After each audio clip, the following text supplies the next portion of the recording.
Saturday Late Show. How are we feeling? I love that. I'm having such a great day. This morning, I got my first ever deep tissue massage. What?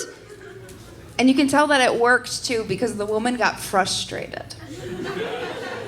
Halfway through, she sits me up, she digs her toes in my back, and she goes, "You're so thick!"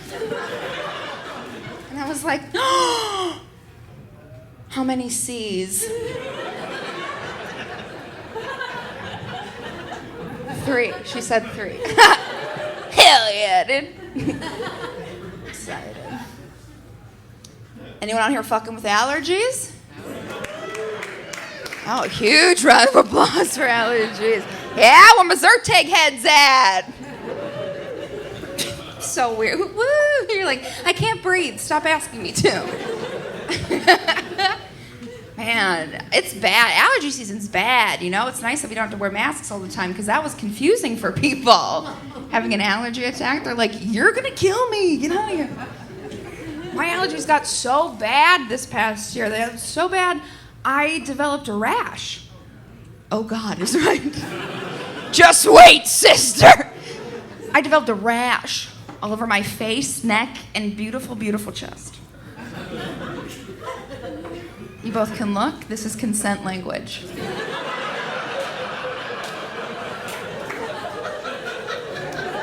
I am asking for it, okay? With your permission, of course. This rash that I got was so bad, I took myself to the doctor, you know, because no one wants to fuck anyone who looks like they loofah with a cheese grater. What? So I walk over to this doctor, and this medical Zoom professional looks at me and goes, "Oh yeah, that's mold." What? He goes, "Yeah, that's mold." I go, "You said it again." What? He's like, "JoAnn, the pollen from the trees is attaching itself to your skin and creating..." But stop saying it, sir. He's like, "How am I gonna nab a forever dick with mold on my body?"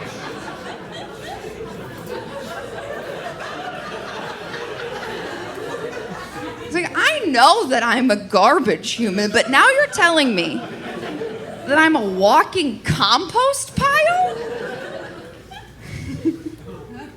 And he's like, "JoAnn, I don't think you'll have a problem because men are trash, okay?"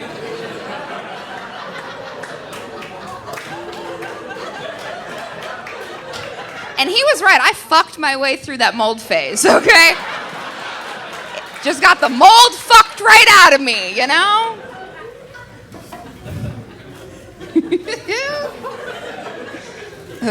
Okay. I am trying to get married, you know, because I have debt, and I just want to share that with somebody. I told my mom recently, I was like, at this point, I think I can just fall in love with anybody. And she's like, "Well, don't be an idiot. Fall in love with someone rich." And I was like, "You're right. Why buy the milk when you can just be the cow?"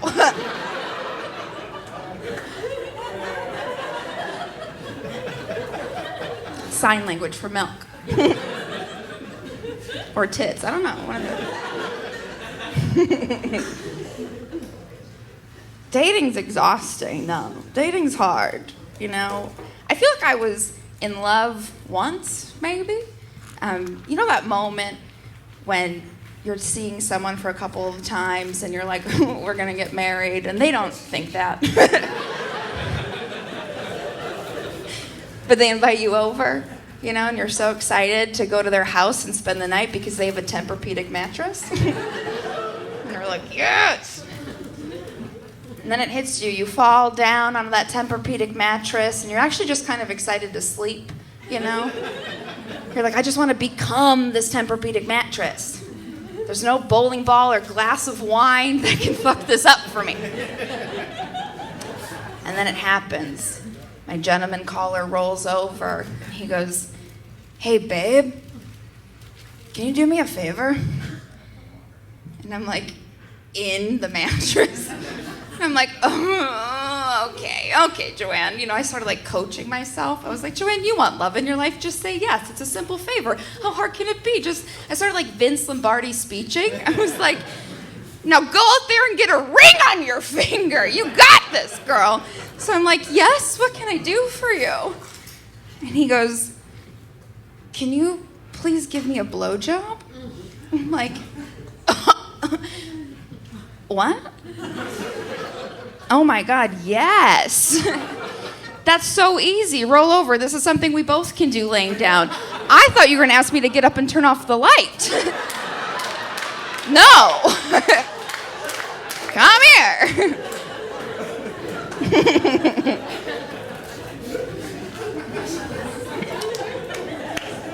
We've been there. Sometimes you go to sleep, you know, topless, and you wake up next to a DJ, and that's terrifying. Oh. Yikes. I woke up next to this DJ once, and was trying to be a good person. You know, there was no funny business that happened the night before because, I don't know if you know this, but the words DJ and cocaine go together like the words flaccid and penis. Okay. Just a string-on sentence. String-on sentence? That's sure. So I wake up next to this DJ. I was like, I'm going to make us coffee in the morning. So I walk to his kitchen, and he has like a camping coffee maker, which probably explains why we slept in a sleeping bag. But he had something to prove. So he walks into the kitchen, and he goes, hey, do you want to watch me come? And as I'm pressing this cold press down, I was like, well, I guess I'm not doing much else. Okay. And then he takes a knee, and I'm like,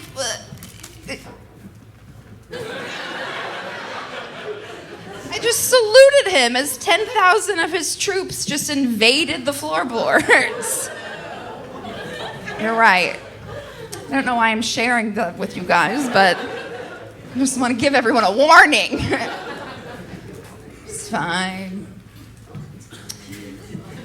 I have one of those exhausting families. I was quarantined in Wisconsin with them. Ooh, exhausting, right? My mom was always like, JoAnn, why is there wine in the bathroom? I'm like, because I like to party, Mom. Now leave me alone. Like that kind of exhausting. We just didn't get each other. My mom doesn't drink. I don't get it. She had one sip of a margarita in high school, hated it, never touched alcohol again. I was like, well, duh, Mom. You had a high schooler make you a margarita. Their brains aren't developed yet. It was basically toilet bowl water at that point. It's fine. We don't get each other. But when I was home, I was taking care of my grandmother. She's 95. She suffers from dementia. Not as bad as Joe Biden, but she does suffer from dementia. We're gonna be fine. We got. We love him. I love him. But every morning with my grandmother was the same exact conversation, because that's what happens when you have dementia, is the same conversation. And she didn't know where she was. She thought she was in a home, and she kept calling me Simone. Not my name. But, you know, at the time I was an out-of-work actor, and I was like, well, a gig's a gig. So I am Simone. Nailed it. But every morning I'd make her breakfast, and she'd go, good morning, Simone. And I was like, good morning, Grandma. And she'd go, me? No. We don't look alike. She's like, my hips are smaller than yours, and I had 6 kids. I had to put my actor face on. I was like, mm-hmm. And she's like, do you have kids, Simone? I was like, no. Do you have a husband? No. A boyfriend? No. A girlfriend? Excited you asked, you crazy bitch, but no. She's like, so what do you do all day? Just sit around and take care of me? I go, mm-hmm. She's like, well, that doesn't sound that bad. She's like, are they paying you well? I was like, that's a great question. Let's ask management. Mom! And then my mom would just be like, get the wine out of the bathroom, Simone. was exhausting. I hated it. It's interesting going back home to the Midwest because there's two phrases that you can't utter in the Midwest. There's two words, and that is shushmortion and shushmession. Depression, for those of you who have family who talk about it. Not in my America. Growing up, it was like, oh, what are you sad? Yeah, well, guess what? The one cow we got out back froze to death. Your dad's stuck at work in Sheboygan. The car won't start. Now put your boots on. We gotta walk your sister to piano practice. So you do what you're told, you know. Strap on those snowshoes and you slosh on down to the local Subway because that is where your sister takes piano practice. And then you have to sit there for 2 hours while your sister sloshes her way through the song Glycerine by Bush. What? But no one's got time for your Debbie Down syndrome, JoJo. That is not what that is called. Can you imagine walking into your local sandwich artist to get a $5 footlong, and there's a 12-year-old woman. She had big hips. In the corner, just like, it must be your skin, I'm sinking in. Talk to your kids. I hate that memory. Whenever I get sad, though, I like to take myself to my favorite white woman sanctuary, Target. Lots of white women in the audience. Cool. 2 weeks ago, though, I had to go to Target to return some rugs because rent is due. I don't need these rugs anymore. I need a roof over my head. So I rolled up my dining room rugs. I walked into Target and I said, I would like to return these.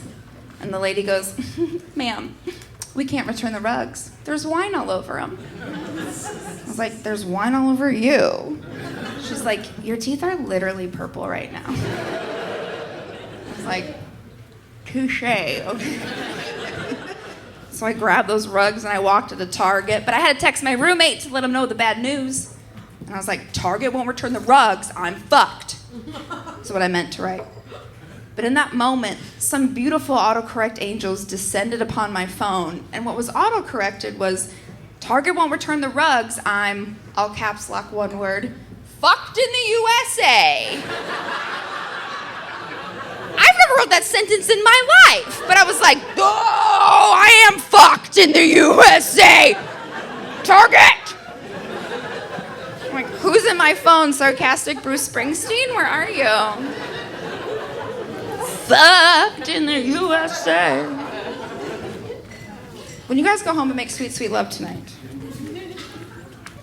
you're not siblings, are you? Okay, he's like, we're married, bitch.